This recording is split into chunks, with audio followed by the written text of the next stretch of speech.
Hi hello friends, welcome back to my channel. Friends, video ಕಂಪ್ಯೂಟರ್ಗೆ ಸಂಬಂಧಪಟ್ಟಂಥ ಕ್ವಶನ್ಸ್ಗಳನ್ನ ನೋಡ್ತಾ ಹೋಗೋಣ. ಸೊ ಫಸ್ಟ್ ಕ್ವಶನ್ ಹೀಗಿದೆ: ಐ ಟಿ ಪದದ ವಿಸ್ತೃತ ರೂಪ ಏನು ಅಂತ ಕೇಳಿದ್ದಾರೆ ಇಲ್ಲಿ. ಸೊ ನೋಡಿ, ಇಲ್ಲಿ I T means integrated technology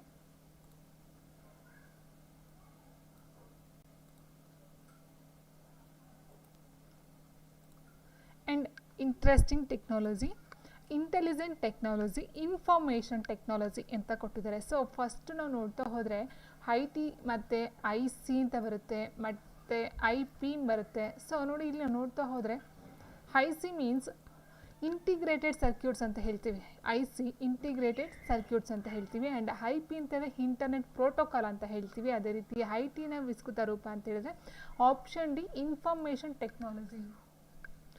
information technology ಅಂತಕ್ಕಂಥ ಒಂದು ಪದ, ಒಂದು ಅಬ್ರಿವೇಷನ್ ಅಂತ ಹೇಳಬಹುದು. I T means information technology, I C means integrated circuits, I P means internet protocol ಅಂತಕ್ಕಂಥದ್ದಾಗಿರುತ್ತೆ. ಆ್ಯಂಡ್ ನೆಕ್ಸ್ಟ್ ಕ್ವಶನ್: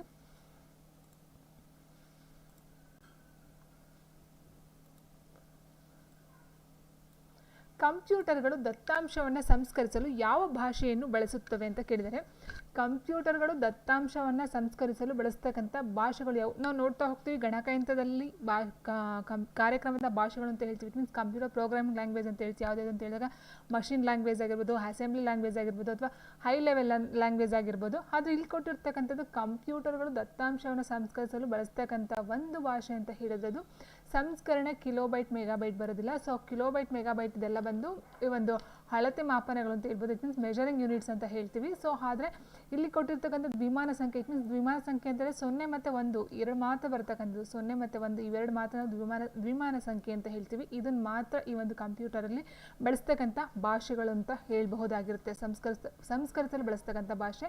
ಸೊ ಇಲ್ಲಿಂದ ಬೇರೆ ಬರುತ್ತೆ. ಏನಂತ ಹೇಳಿದ್ರೆ ಗಣಕಯಂತ್ರದ ಪ್ರೋಗ್ರಾಮಿಂಗ್ ಲ್ಯಾಂಗ್ವೇಜೇ ಬೇರೆ ಬರುತ್ತೆ.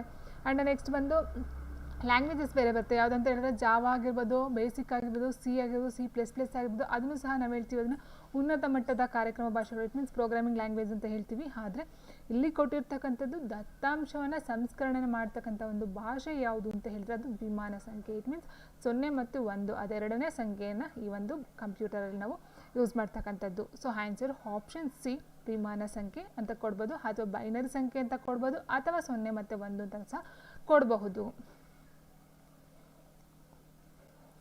ಆ್ಯಂಡ್ ನೆಕ್ಸ್ಟು ಯಾವುದು ಕಂಪ್ಯೂಟರ್ ಪ್ರೋಗ್ರಾಮಿಂಗ್ ಭಾಷೆ ಅಲ್ಲ ಅಂತ ಕೊಟ್ಟಿದ್ದಾರೆ. ಸೊ ನಾನು ಈಗ ತಾನೇ ಹೇಳಿದೆ, ಕಂಪ್ಯೂಟರ್ ಪ್ರೋಗ್ರಾಮಿಂಗ್ ಭಾಷೆಯಲ್ಲಿ ಬರ್ತಕ್ಕಂಥದ್ದು ಎಷ್ಟೊಂದು ಬರ್ತಾ ಹೋಗುತ್ತೆ ಅಂತ. ಕಂಪ್ಯೂಟರ್ ಪ್ರೋಗ್ರಾಮಿಂಗ್ ಲ್ಯಾಂಗ್ವೇಜಸ್ ಎಲ್ಲ ನೋಡ್ತಾ ಹೋದಾಗೆ 3 ಥರ ಬರುತ್ತೆ. ಯಾವುದಾದ್ರು ಅಂತ ಹೇಳಿದರೆ high level language, it means ಉನ್ನತ ಮಟ್ಟದ ಭಾಷೆ ಅಂತ ಹೇಳ್ತೀವಿ. ಹೈ ಲೆವೆಲ್ ಲ್ಯಾಂಗ್ವೇಜ್ ಉನ್ನತ ಮಟ್ಟದ ಭಾಷೆ ಅಂತ ಹೇಳ್ತೀವಿ. ಲೋ ಲೆವೆಲ್ ಅಂತ ಹೇಳಿದಾಗ ಅದು ಬಂದು ಮತ್ತು ಇನ್ನೊಂದು ಮಷಿನ್ ಲ್ಯಾಂಗ್ವೇಜ್ ಅಂತ ಹೇಳ್ತೀವಿ. Machine language high level language, ಮತ್ತು ಜೋಡಣಾ ಭಾಷೆ ಇಟ್ ಮೀನ್ಸ್ ಅಸೆಂಬ್ಲಿ ಲೆವೆಲ್ ಅಂತ ಹೇಳ್ತೀವಿ. ಜೋಡಣಾ ಭಾಷೆನ ಅಸೆಂಬ್ಲಿ ಲೆವೆಲ್ ಅಂತ ಹೇಳ್ತೀವಿ. ಸೊ ಅದನ್ನ ಆ್ಯಂಡ್ ನೆಕ್ಸ್ಟ್ ಬಂದಲ್ಲಿ ಮೀಡಿಯಮ್ ಲೆವೆಲ್ ಅಂತಕ್ಕಂಥದ್ದು ಏನಿದೆಯೋ ಇದು ಬರ್ತಕ್ಕಂಥದ್ದಲ್ಲ. So high level, low level ಮತ್ತು ಮಷಿನ್ ಲ್ಯಾಂಗ್ವೇಜ್. ಸೊ ಮಷಿನ್ ಅಂತ ಹೇಳಿದಾಗ ಯಾಂತ್ರಿಕ ಭಾಷೆ ಅಂತ ಹೇಳ್ತೀವಿ. ಉನ್ನತ ಮಟ್ಟದ ಭಾಷೆ ಅಂತ ಹೇಳಿದಾಗ ಹೈ ಲೆವೆಲ್ ಭಾಷೆ ಅಂತ ಹೇಳ್ತೀವಿ. ಇಲ್ಲಿ ನಾವು ನೋಡ್ತಾ ಹೋದಾಗೆ ಲೋ ಲೆವೆಲ್ ಅಂತಲೂ ಸಹ ಹೇಳ್ತಾ ಹೋಗಲ್ಲ, ಅಸೆಂಬ್ಲಿ ಲೆವೆಲ್ ಅಂತ ಹೇಳ್ತೀವಿ. ಇಟ್ ಮೀನ್ಸ್ ಜೋಡಣಾ ಭಾಷೆ, assembly level, assembly. Okay, so assembly level language ಅಂತ ಹೇಳ್ತೀವಿ. ಸೊ ಇಲ್ಲಿ ಆನ್ಸರ್ ಯಾವುದಲ್ಲ ಅಂತ ಹೇಳಿದ್ರೆ ಮೀಡಿಯಮ್ ಲೆವೆಲ್ ಲ್ಯಾಂಗ್ವೇಜ್ ಇದೆಯಲ್ಲ, ಇದು ಪ್ರೋಗ್ರಾಮಿಂಗ್ ಭಾಷೆಯಲ್ಲಿ ಬರ್ತಕ್ಕಂಥದ್ದು ಅಲ್ಲ. So answer option C.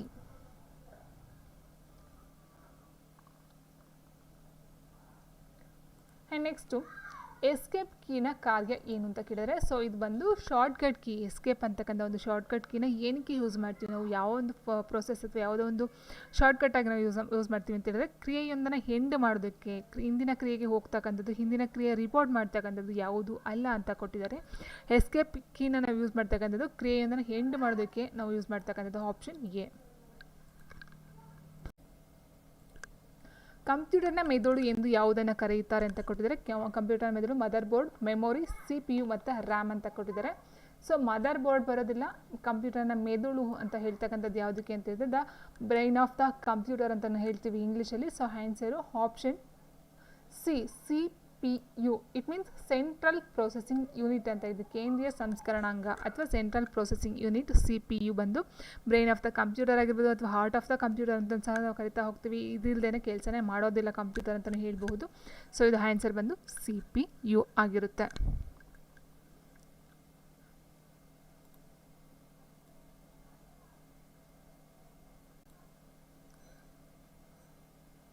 And next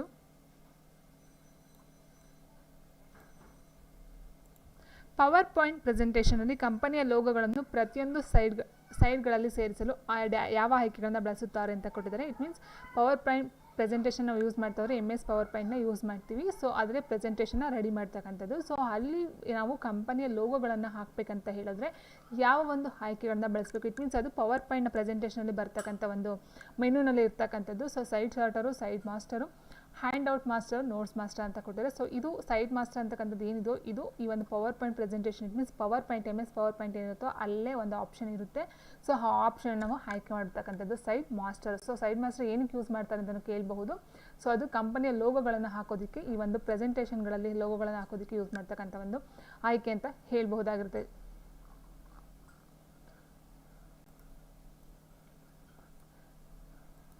next power point ಪ್ರದರ್ಶನದಲ್ಲಿ ಯಾವ ಫೈಲ್ ಫಾರ್ಮೆಟನ್ನು ಬಳಸಬಹುದು ಅಂತ ಕೊಟ್ಟಿದ್ದಾರೆ. ಸೊ ಪವರ್ ಪಾಯಿಂಟ್ ಪ್ರದರ್ಶನಗಳು ಅಂತ ಕೊಟ್ಟಿರ್ತಕ್ಕಂಥದ್ದು ಇಲ್ಲಿ ನೀವು ಒಂದು ಫೈಲ್ ಎಕ್ಸ್ಟೆನ್ಷನ್ ಅಂತ ಏನಿದೆಯೋ ಅದನ್ನು ನೀವು ನೋಡ್ತಕ್ಕಂಥದ್ದು ಅಲ್ಲ. ಇದನ್ನು ನಾವು ನೋಡ್ತಾ ಹೋದರೆ ಫೈಲ್ ಎಕ್ಸ್ಟೆನ್ಷನ್ ಬೇರೆ ಬರುತ್ತೆ. ಪವರ್ ಪಾಯಿಂಟ್ಗೆ .ppt ಅಂತಕ್ಕಂಥದ್ದು ಬರುತ್ತೆ, .ppt. ಸೊ ಇದು ಫೈಲ್ ಎಕ್ಸ್ಟೆನ್ಷನ್. ಬಟ್ ಇಲ್ಲಿ ಕೇಳಿರ್ತಕ್ಕಂಥ ಫೈಲ್ ಫಾರ್ಮೆಟನ್ನು, ಸೊ ನಾವೇನು ಫೈಲ್ನ ರೆಡಿ ಮಾಡ್ತೀವೋ, PPTನ ರೆಡಿ ಮಾಡ್ತೀವೋ ಅದನ್ನು ಯಾವ ಒಂದು ಫೈಲ್ನಲ್ಲಿ ನಾವು ಸೇವ್ ಮಾಡ್ಬೋದು ಅಥವಾ ಯಾವ ರೀತಿ ನಾವು ಅದನ್ನು ಫಾರ್ಮೆಟನ್ನು ಬಳಸಬಹುದು ಅಂತ ಕೇಳಿದರೆ .gif, .wav, .jpg ಇವುಗಳಲ್ಲಿ ಎಲ್ಲವೂ ಅಂತ ಕೊಟ್ಟಿದ್ದಾರೆ. ಇದಕ್ಕೆ ಒಂದು ಬೆಸ್ಟ್ ಎಕ್ಸಾಂಪಲ್ ಅಂತ ಹೇಳಿದ್ರೆ, ಸೊ ನೋಡಿ ಇದು PPT ಅಂತ ಅಂದ್ಕೊಂಡ್ರೆ ನಾವು ಈ ಒಂದು PPTಲಿ ಏನಿದೆಯೋ, ಸೊ ನೋಡಿ ಇಲ್ಲಿ ನಾವು ಸೇವ್ ಹ್ಯಾಸ್ಗೆ ಹೋಗ್ತೀವಿ ಅಂತ ಹೇಳಿದಾಗ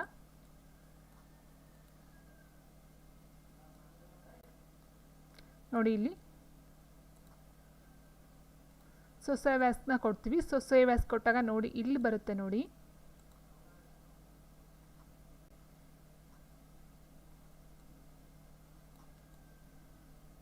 ಸೊ ನೋಡಿ ಸೇವ್ ಆ್ಯಸ್ ಟೈಪಲ್ಲಿ ಸೊ ನೋಡಿ ಇಲ್ಲಿ ಕಾಣಿಸ್ತೈತೆ ನೋಡಿ PPTX ಆಗಿರ್ಬೋದು, PPT ಆಗಿರ್ಬೋದು. ಆ್ಯಂಡ್ ನೆಕ್ಸ್ಟ್ ಇಲ್ಲಿ ಕೊಟ್ಟಿರ್ತಕ್ಕಂಥ ಆಪ್ಷನ್ ನೋಡ್ತಾ GIF ಕೊಟ್ಟಿದೆ ನೋಡಿ, JPG ಅಂತಕ್ಕಂಥ ಫಾರ್ಮೆಟ್ ಆಗಿರ್ಬೋದು. ಆ್ಯಂಡ್ TIF ಆಗಿರ್ಬೋದು, WMF ಆಗಿರ್ಬೋದು, EMF ಆಗಿರ್ಬೋದು, PNG. ಸೊ ಇದೆಲ್ಲ ಫೈಲ್ ಫಾರ್ಮೆಟ್ನಲ್ಲಿ ನಾವು ಸ್ಟೋರ್ ಮಾಡ್ತಕ್ಕಂಥದ್ದಾಗಿರುತ್ತೆ. ಸೊ ಓಕೆ, ಸೊ ಈ ಥರ ನಾವು ಯಾವುದನ್ನು ಫೈಲ್ ಫಾರ್ಮೆಟಾಗಿ ಯೂಸ್ ಮಾಡ್ತೀವಿ ಅಂತ ಕೇಳಿರ್ತಕ್ಕಂಥದ್ದು. ಸೊ ಇಲ್ಲಿ GIF ಬರುತ್ತೆ, WAV ಬರುತ್ತೆ, .jpg ಇವೆಲ್ಲವೂ ಸಹ ಬರ್ತಕ್ಕಂಥದ್ದು ಪವರ್ ಪಾಯಿಂಟ್ ಪ್ರದರ್ಶನಗಳಲ್ಲಿ. ಸೊ ಆಪ್ಷನ್ ಡಿ ಆಗಿರುತ್ತೆ. ಆ್ಯಂಡ್ ನೆಕ್ಸ್ಟ್ ಕ್ವೆಶನ್ ಹೀಗಿದೆ,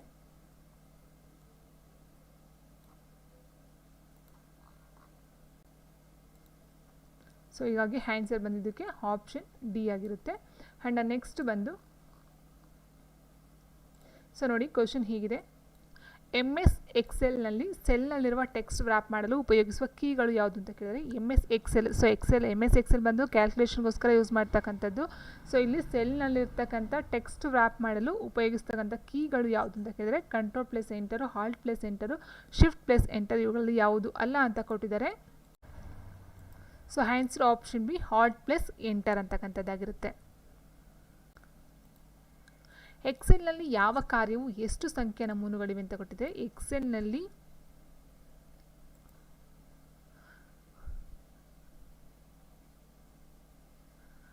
ಯಾವ ಕಾರ್ಯವು ಎಷ್ಟು ಸಂಖ್ಯೆಯ ನಮೂದುಗಳಿವೆ ಎಂದು ಹೇಳುತ್ತದೆ. ಸೊ ಕೌಂಟ್ ಮಾಡ್ತಕ್ಕಂಥದ್ದು ಇಲ್ಲಿ ಎಷ್ಟು ನಮೂದುಗಳಿವೆ ಅಂತಕ್ಕಂಥ ಹೇಳ್ತಕ್ಕಂಥ ಒಂದು ಕಾರ್ಯ ಯಾವುದು ಅಂತ ಕೇಳಿದರೆ ಸೊ ಇಲ್ಲಿ ಆಪ್ಷನ್ ಡಿ ಕೌಂಟ್ ಅಂತಕ್ಕಂಥದ್ದಾಗಿರುತ್ತೆ. ಸೊ ಇಲ್ಲಿ ಎಷ್ಟು ಸಂಖ್ಯೆಯ ನಮೂದುಗಳಿವೆ ಅಂತ ಹೇಳ್ತಕ್ಕಂಥದ್ದು, ಸೊ ಕೌಂಟ್ ಮಾಡ್ತಕ್ಕಂಥದ್ದಂಥ ಅರ್ಥದಲ್ಲಿ ಬರುತ್ತೆ. And next PPP stands for ಅಂತ ಕೊಟ್ಟಿದ್ರೆ PPP ಅಂತಕ್ಕಂಥದ್ದು ಒಂದು ಅಬ್ರಿವೇಷನ್ ಏನಂತ ಕೇಳ್ತಕ್ಕಂಥದ್ದು ಇದು point to point protocol. Option B ಇದು ಲಾಸ್ಟ್ ಎಕ್ಸಾಮಲ್ಲಿ ಕೇಳಿದರು, ಈಗ ರೀಸೆಂಟಾಗಿ ಕೇಳಿರ್ತಕ್ಕಂಥ 2024 ಒಂದು ಎಕ್ಸಾಮಲ್ಲಿ ಕೇಳಿದರು PPP ಅಂದರೆ ಏನಂತ, ಪಾಯಿಂಟ್ ಟು ಪಾಯಿಂಟ್ ಪ್ರೋಟೋಕಾಲ್ ಅಂತಕ್ಕಂಥದ್ದು. ಆ್ಯಂಡ್ ನೆಕ್ಸ್ಟು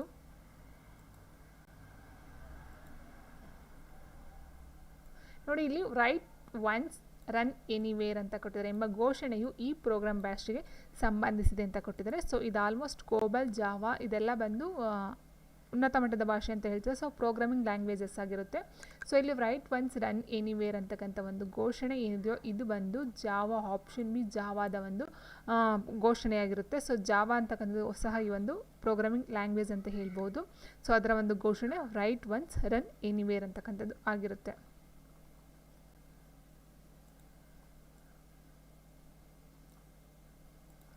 ಕೆಳಗಿನ ಯಾವ ಕಂಪ್ಯೂಟರ್ ಮೆಮೊರಿಯು ಸ್ಥಿರ ಮತ್ತು ಅಸ್ಥಿರವಾಗಿದೆ ಅಂತ ಕೇಳಿದರೆ, ಸ್ಥಿರ ಮತ್ತು ಅಸ್ಥಿರವಾಗಿದೆ ರ್ಯಾಮ್, ರಾಮ್, ಕ್ಯಾಚ್ ಮೆಮೊರಿ ಮತ್ತು ಹಾರ್ಡ್ ಡಿಸ್ಕ್ ಅಂತ ಕೊಟ್ಟಿದ್ದಾರೆ. ಸೊ ನೋಡಿ ಇಲ್ಲಿ ಕೊಟ್ಟಿರ್ತಕ್ಕಂಥದ್ರಲ್ಲಿ ರ್ಯಾಮ್ ಮತ್ತು ರಾಮ್ ಬಂದು ಟೆಂಪ್ರವರಿ ಮೆಮೊರಿ ಅಂತ ಹೇಳ್ತೀವಿ. ಆ್ಯಂಡ್ ಕ್ಯಾಚ್ ಮೆಮೊರಿ ಮತ್ತು ಹಾರ್ಡ್ ಡಿಸ್ಕ್ ಏನಿದೆ ಇದೆಲ್ಲ ಪರ್ಮನೆಂಟ್ ಅಂತ ಹೇಳ್ತಾ ಹೋಗ್ತೀವಿ. ಆದರೆ ಇಲ್ಲಿ ಕೊಟ್ಟಿರ್ತಕ್ಕಂಥದ್ದು ಸ್ಥಿರ ಮತ್ತು ಅಸ್ಥಿರವಾಗಿದೆ ಅಂತ ಕೊಟ್ಟಿದ್ದಾರೆ. ಈ ಪಾಯಿಂಟ್ ನಾವು ನೋಡ್ತಾ ಹೋದಾಗೆ ಸೊ ಆನ್ಸರ್ ಬಂದು ಆಪ್ಷನ್ ಬಿ ಏನಿದೆಯೋ ರಾಮ್ ಅಂತಕ್ಕಂಥದ್ದು ಏನಿದೆಯೋ ಸೊ ಇದನ್ನು ನಾವು ಸ್ಥಿರ ಮತ್ತು ಅಸ್ಥಿರ ಮೆಮೊರಿ ಅಂತ ಹೇಳ್ತೀವಿ. ಯಾಕೆ ಅಂತ ಹೇಳಿದ್ರೆ ಇದರಲ್ಲಿ ನಾವು ರಾಮ್ ಅಂತ ಹೇಳಿದ್ರೆ ರೀಡ್ ಓನ್ಲಿ ಮೆಮೊರಿ ಅಂತ ಹೇಳ್ತೀವಿ. ಇದು ಶಾಶ್ವತವಾಗಿ ಇದನ್ನು ಸಹ ಇದನ್ನು ಓದು ಮಾತ್ರ ಸ್ಮರಣೆ ಅಂತ ಹೇಳ್ತೀವಿ. ಸೊ ರೀಡ್ ಓನ್ಲಿ ಮೆಮೊರಿ ಇದನ್ನು ನಾವು ಸ್ಥಿರ ಮತ್ತು ಅಸ್ಥಿರ ಎರಡಕ್ಕೂ ಸಹ ಸೇರಿಸ್ತಕ್ಕಂಥದ್ದಾಗಿರುತ್ತೆ.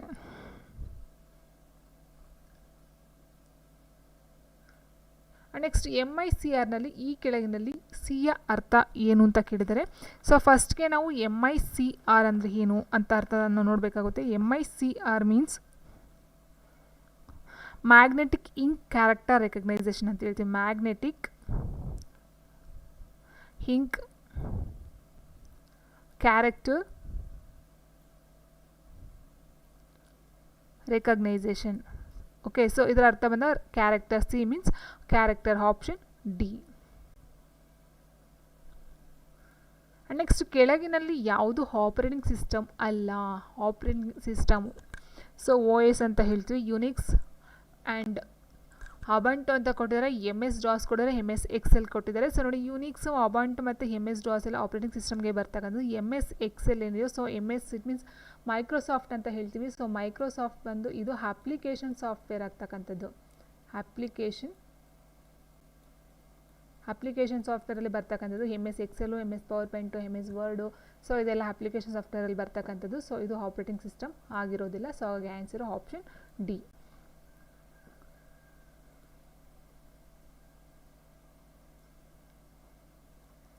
MS ವರ್ಡ್ ಪುನರಾವರ್ತಿತ ವರ್ಡ್ನಲ್ಲಿ ಹೇಗೆ ಪ್ರತಿಕ್ರಿಯಿಸುತ್ತದೆ ಅಂತ ಕೇಳಿದರೆ, MS ವರ್ಡು ಪುನರಾವರ್ತಿತ ವರ್ಡ್ನಲ್ಲಿ ಹೇಗೆ ಪ್ರತಿಕ್ರಿಯಿಸ್ತದೆ? ಸೊ ಇಲ್ಲಿ ಪುನರಾವರ್ತನೆ ಆಗಿದ್ರೆ ವರ್ಡು ಅದ್ರ ಕೆಳಗಡೆ ಏನು ಬರುತ್ತೆ ಅಂದರೆ ಕೆಂಪು ಗೆರೆ ಬರುತ್ತೆ. ಇಟ್ ಮೀನ್ಸ್ ಯಾವುದೋ ಒಂದು ವರ್ಡ್ ಪುನರಾವರ್ತನೆ ಆಗಿದೆ ಅಥವಾ ಒಂದು ತಪ್ಪಾಗಿದೆ ಅಂತ ಹೇಳಿದ್ರೆ ಕೆಳಗಡೆ ಕೆಂಪು, ಇಟ್ ಮೀನ್ಸ್ ನೋಡಿ ಇಲ್ಲಿ ವರ್ಡ್ ಅಂತ ಇದ್ದರೆ ಅದ್ರ ಕೆಳಗಡೆ ಒಂದು ಕೆಂಪು ಗೆರೆ ಬರ್ತಕ್ಕಂಥದ್ದು. ಸೊ ಅದು ಆಗಿರುತ್ತೆ ಆಪ್ಷನ್ ಎ. ಸೊ ಹಸಿರು ನೀಲಿ ಅಂತ ಕೊಟ್ಟಿದ್ದಾರೆ, ಕೆಂಪು ಗೆರೆ ಬರ್ತಕ್ಕಂಥದ್ದು. MS ವರ್ಡ್ ಇನ್ಸರ್ಟ್ ಎಂಡ್ ನೋಟನ್ನು ಎಲ್ಲಿ ಕಾಣುವಿರಿ ಅಂತ ಕೊಟ್ಟಿದ್ದಾರೆ. MS ವರ್ಡ್ನಲ್ಲಿ ಇನ್ಸರ್ಟ್ ಎಂಡ್ ಅಂತಕ್ಕಂಥ ಒಂದು ನೋಟನ್ನು ಎಲ್ಲಿ ಕಾಣಿಸ್ತೀರಾ? ಫೈಲ್ ಮೆನುವಲ್ಲಿ ಬರುತ್ತಾ, ರೆಫರೆನ್ಸ್ ಮೆನುವಲ್ಲಿ ಬರುತ್ತಾ, ಮೇಲಿಂಗ್ ಮೆನುವಲ್ಲಿ ಬರುತ್ತಾ, ಡಿಸೈನ್ ಮೆನುವಲ್ಲಿ ಬರುತ್ತಾ ಅಂತ ಕೇಳಿದರೆ, ಸೊ ನೀವು MS ವರ್ಡ್ ಇದ್ದರೆ ಅದನ್ನು ತೆಗೆದ್ಬಿಟ್ಟು ಚೆಕ್ ಮಾಡಿ ನೋಡಿ. ಇನ್ಸರ್ಟ್ ಎಂಡ್ ಅಂತಕ್ಕಂಥದ್ದು ಒಂದು ಮೆನುನಲ್ಲಿ ಕಾಣಿಸ್ಕೊಡುತ್ತೆ. ಅದು ಬಂದು ಆಪ್ಷನ್ ಬಿ ರೆಫರೆನ್ಸ್ ಮೆನುನಲ್ಲಿ ಸಿಗ್ತಕ್ಕಂಥದ್ದು.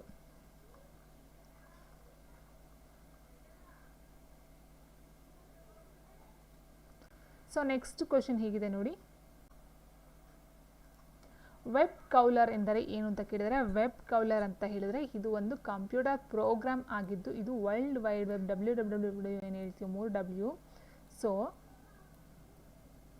ಅನ್ನು ಸ್ವಯಂಚಾಲಿತ ರೀತಿಯಲ್ಲಿ ಮತ್ತು ಕ್ರಮಬದ್ಧವಾದ ಮಾದರಿಯಲ್ಲಿ ಬ್ರೌಸ್ ಮಾಡ್ತಕ್ಕಂಥದ್ದು ಈ ಒಂದು ವೆಬ್ ಕೌಲರ್ ಆಗಿರುತ್ತೆ. So very important question. Web crawler ಅಂತ ಹೇಳಿದ್ರೆ ಇದೊಂದು ಕಂಪ್ಯೂಟರ್ ಪ್ರೋಗ್ರಾಮ್ ಆಗಿದ್ದು ಇದು ವರ್ಲ್ಡ್ ವೈಡ್ ವೆಬ್ಬನ್ನು ಸ್ವಯಂಚಾಲಿತ ರೀತಿಯಲ್ಲಿ ಮತ್ತು ಕ್ರಮಬದ್ಧವಾಗಿ ಮಾದರಿಯಲ್ಲಿ ಬ್ರೌಸನ್ನು ಮಾಡ್ತಕ್ಕಂಥದ್ದನ್ನ ವೆಬ್ ಕೌಲರ್ ಅಂತ ಹೇಳ್ತೀವಿ. ENIAC, EDVAC, EDSAC ಇವುಗಳು ಯಾವುದಕ್ಕೆ ಉದಾಹರಣೆ ಅಂತ ಕೊಡ್ತಾರೆ? ಮೊದಲನೇ ತಲೆಮಾರಿನ ಕಂಪ್ಯೂಟರ್. ನೋಡಿ, ಮೊದಲನೇ ತಲೆಮಾರಿನ ಕಂಪ್ಯೂಟರ್ ಅಂತ ಹೇಳಿದಾಗ 45ರಿಂದ ಅಥವಾ 46ರಿಂದ 55ರಲ್ಲಿ ಬರ್ತಕ್ಕಂಥದ್ದು 1900. ಆ್ಯಂಡ್ ನೆಕ್ಸ್ಟು ಈ ಎರಡನೇ ತಲೆಮಾರು ಬಂದು 56ರಿಂದ 65 ಗಂಟೆ ಬರ್ತಕ್ಕಂಥದ್ದು. ಆ್ಯಂಡ್ ಮೂರನೇ ತಲೆಮಾರು ಅಂತ ಹೇಳಿದಾಗ 66ರಿಂದ 75. ಆ್ಯಂಡ್ ನಾಲ್ಕನೇ ತಲೆಮಾರು ಅಂತ ಹೇಳಿದಾಗ 1970. ಆರಿಂದ ಕಂಟಿನ್ಯೂ ಆಗ್ತಾ ಹೋಗುತ್ತೆ. ಸೊ ನೋಡಿ ಇದ್ರ ಪ್ರಕಾರ ನೋಡ್ತಾ ಹೋದಾಗ ENIAC ಅಂತಂದರೆ ಏನಂತ ಹೇಳಿದ್ರೆ electronic numerical integrator and calculator ಅಂತ ಹೇಳ್ತೀವಿ. So electronic numeric integrator and calculator ಅಂತ ಹೇಳ್ತೀವಿ. ಆ್ಯಂಡ್ EDVAC ಅಂತ ಹೇಳಿದರೆ electronic discrete variable automatic computer ಅಂತ ಹೇಳ್ತೀವಿ. ಆ್ಯಂಡ್ EDSAC ಅಂತ ಹೇಳಿದರೆ electronic delay storage automatic computer ಅಂತಕ್ಕಂಥದ್ದು ಬರುತ್ತೆ. ಸೊ ಇದೆಲ್ಲ ಬರ್ತಕ್ಕಂಥದ್ದು ಯಾವುದು ಇದರಲ್ಲಿ ಅಂತ ಹೇಳಿದ್ರೆ ಇದು ಬಂದು 1946ರಲ್ಲಿ ಕಂಡು ಬರುತ್ತೆ. ಈ VAC ಬಂದು 50ರಲ್ಲಿ ಕಂಡು ಬರ್ತಕ್ಕಂಥದ್ದು 1950ರಲ್ಲಿ. ಆ್ಯಂಡ್ EIAC ಏನಿದೆಯೋ ಇದು ಬಂದು 1946ರಲ್ಲಿ ಕಂಡು ಬರ್ತಕ್ಕಂಥದ್ದು. ಸೊ ಹಾಗಾಗಿ ಇದು ಬಂದು ಎಲ್ಲ ಆಸುಪಾಸು 46-50ರಲ್ಲಿ. ಸೊ ಇಟ್ ಮೀನ್ಸ್ ಮೊದಲನೇ ತಲೆಮಾರಿನ ಕಂಪ್ಯೂಟರ್, ಫಸ್ಟ್ ಜನರೇಷನ್ ಕಂಪ್ಯೂಟರಲ್ಲಿ ಕಂಡು ಬರ್ತಕ್ಕಂಥದ್ದಾಗಿರುತ್ತೆ.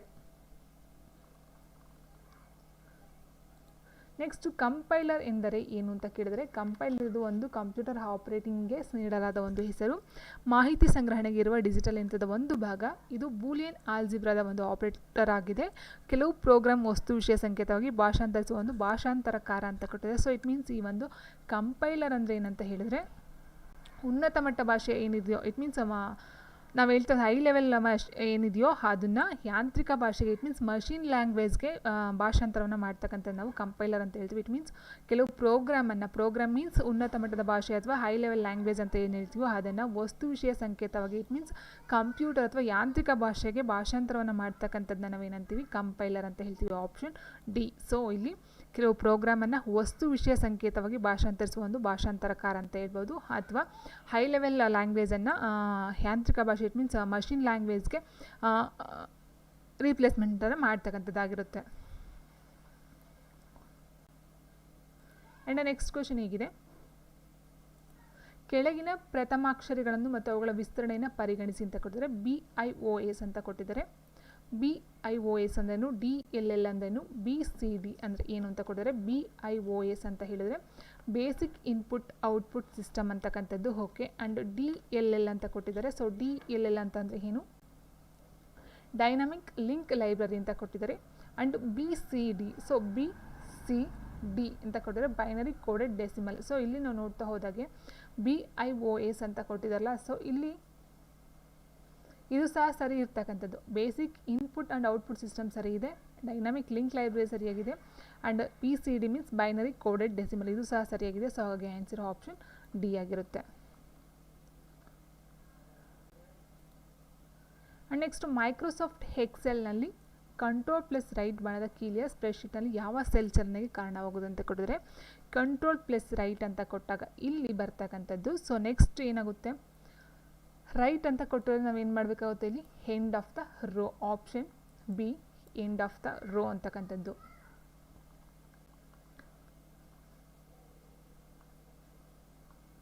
Next Microsoft projects proprietary file format ಎಂದರೆ ಏನು ಅಂತ ಕೇಳಿದರೆ, Microsoft projects proprietary file format ಎಂದರೆ ಏನು, .map, .msp, .mpp, .mop ಅಂತ ಕೊಟ್ಟಿದ್ದಾರೆ. ಸೊ ಆನ್ಸರ್ ಬಂದು option C .mpp. So okay ನೋಡಿ, ಈ ಕ್ವಶನ್ ನೋಡಿ ಹೇಗಿದೆ, what does SMS stand for. SMS ಅಂದರೆ ಏನು ಅಂತ ಕೇಳಿದ್ದಾರೆ ಇಲ್ಲಿ. ಸೊ SMS ನಮ್ಗೆ ಗೊತ್ತಿದೆ, ತುಂಬ SMS ಅಂತ ಯೂಸ್ ಮಾಡ್ತಾನೆ ಇರ್ತೀವಿ. ಬಟ್ SMS ಪದದ ಒಂದು ಅಬ್ರಿವೇಷನ್ ಏನಂತ ಹೇಳಿದ್ರೆ ಶಾರ್ಟ್ ಮೆಸೇಜ್ ಸರ್ವಿಸ್ ಅಂತಕ್ಕಂಥದ್ದು. Short message service option message. Okay, option A short message service ಅಂತಕ್ಕಂಥದ್ದಾಗಿರುತ್ತೆ. ಆ್ಯಂಡ್ ನೆಕ್ಸ್ಟು ಟೇಬಲ್ ವಿನ್ಯಾಸ ವೀಕ್ಷಣೆಯಲ್ಲಿ ಕ್ಷೇತ್ರದ ಹೆಸರುಗಳು ಮತ್ತು ಗುಣಲಕ್ಷಣಗಳ ಫಲಕಗಳ ನಡುವೆ ಬದಲಾಯಿಸಲು ಶಾರ್ಟ್ಕಟ್ ಕೀ ಯಾವುದು ಅಂತ ಕೇಳಿದರೆ ಟೇಬಲ್ ವಿನ್ಯಾಸ ಇಟ್ ಮೀನ್ಸ್ ಟೇಬಲ್ ಮಾರ್ಜಿನ್ ಹೇಳ್ತೀವಲ್ಲ. ಸೊ ಟೇಬಲ್ಗೆ ಸಂಬಂಧಪಟ್ಟಂತೆ ವಿನ್ಯಾಸ ವೀಕ್ಷಣೆಯಲ್ಲಿ ಕ್ಷೇತ್ರದ ಹೆಸರುಗಳು ಮತ್ತು ಗುಣಲಕ್ಷಣ ಫಲಕಗಳ ನಡುವೆ ಬದಲಾಯಿಸುವ ಶಾರ್ಟ್ಕಟ್ ಕೀ ಯಾವುದು ಅಂತ ಕೇಳಿದರೆ so answer option D F6. And next ಏನು ಇದು ಫಸ್ಟ್ ಆಫ್ ಕೊಟ್ಟಿದ್ದಾರೆ, ಚಿಹ್ನೆಯು ಹಿಂದಿನ ಇಮೇಲ್ ವಿಳಾಸದ ಭಾಗ ಯಾವುದು ಎಂದು ಕರೆಯಲಾಗುತ್ತೆ ಅಂತ ಕೊಟ್ಟಿದ್ದಾರೆ. ಏನು ಕೊಟ್ಟಿದ್ದಾರೋ ಈ ಒಂದು ಸೊ ಯೂಸರ್ ನೇಮ್ ನಮ್ಗೆ ಗೊತ್ತಿದೆ, ನಮ್ಮ ಒಂದು ಮೇಲ್ನ ಐಡಿನ ತೊಗೊಂಡ್ರೆ ನಾವು ಇಲ್ಲೇನು ಮಾಡ್ತೀವಿ, ಫಸ್ಟು ಯೂಸರ್ ನೇಮ್ ನಮ್ಮದಾಗಿರುತ್ತೆ. ಅದಾದ ನಂತರ ಈ ಒಂದು ಚಿಹ್ನೆಯನ್ನು ಹಾಕಿರ್ತೀವಿ ಆ್ಯಂಡ್ ನೆಕ್ಸ್ಟ್ ಬಂದು ಡೊಮೈನ್ನ ನೇಮ್ನ ಹಾಕಿರ್ತಾರೆ ಇಲ್ಲಿ .com ಆಗಿರ್ಬೋದು .yahoo.com ಆಗಿರ್ಬೋದು ಅಥವಾ gmail.com ಆಗಿರ್ಬೋದು. ಸೊ ಈ ಥರ email.com ಆಗಿರ್ಬೋದು. ಸೊ ಇದನ್ನು ನಾವೇನಂತೀವಿ ಡೊಮೈನ್ ಅಂತ ಹೇಳ್ತೀವಿ. ಇದನ್ನು ಏನಂತ ಹೇಳ್ತೀವಿ ಯೂಸರ್ ನೇಮ್ ಅಂತ ಹೇಳ್ತೀವಿ. ಸೊ ಇಲ್ಲಿ ಕೊಟ್ಟಿರ್ತಕ್ಕಂಥದ್ದೇನು ಈ ಒಂದು ಚಿಹ್ನೆಯ ಹಿಂದಿನ ಇಮೇಲ್ ವಿಳಾಸದ ಭಾಗ. ಸೊ ಹಿಂದಿನ ಅಂತಂದರೆ ಇದು ಹಿಂದಿನ ಅಂತಕ್ಕಂಥದ್ದು. ಸೊ ಇಲ್ಲಿ ಆನ್ಸರ್ ಬಂದು user name. So user name ಇದು ಬಂದು domain name. Okay. And next ಕೆಳಗಲ್ಲಿ ಗೇಮಿಂಗ್ ಕಂಪ್ಯೂಟರ್ನ ಗುಣಲಕ್ಷಣ ಯಾವುದು ಅಂತ ಕೇಳಿದರೆ, ಗೇಮಿಂಗ್ ಕಂಪ್ಯೂಟರ್ನ ಗುಣಲಕ್ಷಣ ಯಾವುದು? Powerful video card, great memory, powerful processor, all of the above. So answer ಬಂದು option D, all of the above ಆಗಿರುತ್ತೆ. And next MS word font ಸ್ಪೇಸಿಂಗ್ನಲ್ಲಿ ಈ ಕೆಳನಲ್ಲಿ ಯಾವುದು ಲಭ್ಯವಿಲ್ಲ ಅಂತ ಕೊಟ್ಟಿದ್ದಾರೆ. ಫಾಂಟ್ ಸ್ಪೇಸಿಂಗಲ್ಲಿ ಯಾವುದು ಲಭ್ಯವಿಲ್ಲ? ಕಂಡೆನ್ಸ್ಡ್, ಎಕ್ಸ್ಪೆಂಡೆಡ್, ಲೂಸ್ಲಿ, ನಾರ್ಮಲ್ ಅಂತ ಕೊಟ್ಟಿದ್ದಾರೆ. ಸೊ ಲೂಸ್ ಇರೋದಿಲ್ಲ ಅಲ್ಲಿ. ಕಂಡೆನ್ಸ್ಡ್, ಎಕ್ಸ್ಪೆಂಡೆಡ್, ನಾರ್ಮಲ್ 3 ಸಹ ಇರುತ್ತೆ. ಲೂಸ್ ಅಂತಕ್ಕಂಥ ಒಂದು ಆಪ್ಷನಲ್ಲಿ ಇರೋದಿಲ್ಲ. ಆ್ಯಂಡ್ ನೆಕ್ಸ್ಟ್ ಬಂದು W3Cಯ ಪೂರ್ಣ ರೂಪ ಯಾವುದು ಅಂತ ಕೇಳಿದ್ದಾರೆ. ಸೊ ನೋಡಿ, ನಾವು ನೋಡ್ತಿದ್ವಿ ಇಲ್ಲಿ ತನಕ WWW ನೋಡಿದ್ವಿ. WWW means world wide web ಅಂತಕ್ಕಂಥದ್ದು. ಸೊ ಅದರ ಜೊತೆಗೆ 3C ಅಂತ ಇಟ್ ಮೀನ್ಸ್ W3 ಅಂತ ಹೇಳಿದರೆ ವರ್ಲ್ಡ್ ವೈಡ್ ವೆಬ್ ಅಂತ ಅರ್ಥ ಬರುತ್ತೆ. C ಅಂದರೆ ಏನು ಅಂತ ಕೇಳಿದರೆ ಇಲ್ಲಿ C ಅಂದರೆ ಕನ್ಸರ್ಟ್ ಟೀಮ್ ಅಂತಕ್ಕಂಥದ್ದು. ಆಪ್ಷನ್ ಏನಿದೆ world wide web concert time ಅಂತಕ್ಕಂಥದ್ದು ಆನ್ಸರ್ ಆಗ್ತಕ್ಕಂಥದ್ದು. ಆ್ಯಂಡ್ ನೆಕ್ಸ್ಟ್ ಬಂದು ಕೆಳಗಿನಲ್ಲಿ LCD ಡಿಸ್ಪ್ಲೇಗೆ ನೀಡಲಾದ ಇನ್ನೊಂದು ಹೆಸರು ಯಾವುದು ಅಂತ ಕೇಳಿದರೆ, LCDಗೆ ಇರ್ತಕ್ಕಂಥ ಮತ್ತೊಂದು ಹೆಸರು ಯಾವುದು? LED, TFT, CRT, all of the above ಅಂತ ಕೊಟ್ಟಿದ್ದಾರೆ. ಸೊ ನೋಡಿ, ಇಲ್ಲಿ ನೋಡ್ತಾ ಹೋದಾಗ LCD ಅಂತ ಹೇಳಿದ್ರೆ ಲಿಕ್ವಿಡ್ ಕ್ರಿಸ್ಟಲ್ ಡಿಸ್ಪ್ಲೇ ಅಂತ ಹೇಳ್ತೀವಿ. ಲಿಕ್ವಿಡ್ ಕ್ರಿಸ್ಟಲ್ ಡಿಸ್ಪ್ಲೇ ಅಂತ ಹೇಳ್ತೀವಿ. ಇದಕ್ಕೆ ಇರ್ತಕ್ಕಂಥ ಇನ್ನೊಂದು ಹೆಸರು ಅಂತ ಹೇಳಿದ್ರೆ TFT. ಸೊ TFT ಅದಕ್ಕಿಂತ ಮೊದಲು LED ಅಂದರೆ ಏನು? ಲೈಟ್ ಎಮಿಟಿಂಗ್ ಡಯೋಡ್ ಅಂತ ಹೇಳ್ತೀವಿ. ಲೈಟ್ ಎಮಿಟಿಂಗ್ ಡಯೋಡ್ ಅಂತ ಹೇಳ್ತೀವಿ. ಆ್ಯಂಡ್ TFT ಅಂತಕ್ಕಂಥದ್ದು ಏನು ಕೊಟ್ಟಿದ್ದಾರೋ ಇಲ್ಲಿ, TFT means thin film transistor. Thin film transistor ಅಂತ ಹೇಳ್ತೀವಿ. ಸೊ ಇದರ ಒಂದು ಇನ್ನೊಂದು ಹೆಸರು ಬಂದು TFT. LCDಗೆ ಇರ್ತಕ್ಕಂಥ ಇನ್ನೊಂದು ಹೆಸರು ಅಂತ ಹೇಳಿ TFT, ಥಿನ್ ಫಿಲ್ಮ್ ಟ್ರಾನ್ಸಿಸ್ಟರ್ ಅಂತಕ್ಕಂಥದ್ದು. ಆ್ಯಂಡ್ ನೆಕ್ಸ್ಟ್ ಇನ್ನೊಂದು ಇದೆ ಇಲ್ಲಿ CRT ಅಂತ ಕೊಟ್ಟಿದ್ದಾರೆ. ಸೊ CRT ಸೊ ಇದು ಬರೋದಿಲ್ಲ. ಸೊ ಇಲ್ಲಿ ಬರ್ತಕ್ಕಂಥದ್ದು LCDಗೆ ಇನ್ನೊಂದು ಹೆಸರು ಅಂತ ಹೇಳಿದ್ರೆ TFT, option B. Okay. So ಇದು ಆನ್ಸರು ಆಪ್ಷನ್ ಬಿ ಆಗಿರುತ್ತೆ.